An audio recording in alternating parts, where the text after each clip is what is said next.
Hi guys, today we'll talk about how can you enable quick closing on your FxPro app. We go to figure out this solution or know how you can do that in your app. So you just follow this ways, then it's going to work with you. So all you have to do, so you just go down here, just click here on more down here.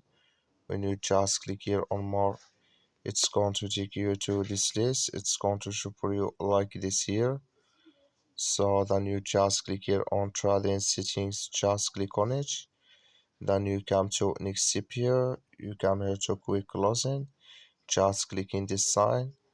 Then like you see this color show for us, that's mean here quick closing enable with us now.